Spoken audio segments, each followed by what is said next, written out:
উপজেলা নির্বাহী officer sir এবং উপজেলার প্রশাসক সবার কাছে অনুরোধ করল। আসসালামু আলাইকুম বন্ধুরা, ঢাকা চট্টগ্রাম হাই রোডের পাশে খালদিয়া যাতায়াতের একটা রোড রাস্তা।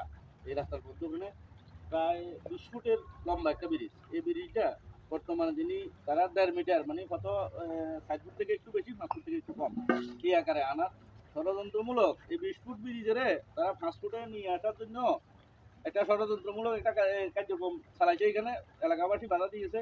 এরপরে এটা এখন এই কন্ডাক্টর উনি এলাকাবাসীর উপরে ক্ষুব্ধ হইয়া এটা বন্ধ করিয়ে দিয়ে রাখছে। যদি এই লোকটাকে হঠাৎ করে এই হাসপাতালে বা বিভিন্ন জায়গা দিয়ে নিয়ে যেতে হয়, কীভাবে নিয়ে যাবে? এই ব্রিজের উপরের দিকে নিয়ে যাওয়া সম্ভব? আর এই দিকের থেকে প্রায় 1 কিলোমিটার 1.5 কিলোমিটার একটা গ্রাম আছে, বিশাল একটা গ্রাম। এই গ্রামের মানুষ কীভাবে এই রাস্তা দিয়ে চলাফেরা করে? এলাকার যুবকেরা একসাথে হইয়া এই মানুষ চলাচলের জন্য আপাতত এই কাজটা এই ঠাকুরিয়া বাসের কুটি দিয়া এই যাতায়াতের জন্য একটা ব্যবস্থা করে দিয়েছে।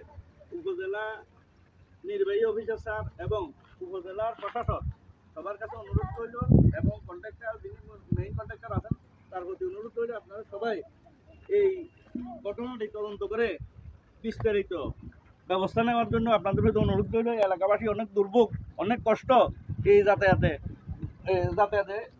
ভোগ করতেছে। এই দেখেন মানুষ আপাতত চলার জন্য একটা বাসের সাঁকো দিয়েছে।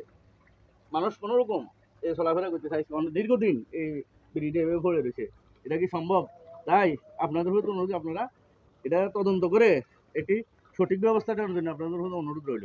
এলাকার মানুষের কথা চিন্তা করে, হাজার হাজার মানুষের দুর্ভোগের কথা চিন্তা করে খুব তাড়াতাড়ি এটা ব্যবস্থা নেওয়ার জন্য উপজেলা নির্বাহী অফিসার স্যার এবং মেইন কন্ট্রাক্টর যিনি আছেন তার প্রতি অনুরোধ রইল। আপনারা সঠিক নিজে স্বচ্ছকে এসে তদন্ত করে ব্যবস্থা নেবেন। ধন্যবাদ সবাইকে। আসসালামু আলাইকুম।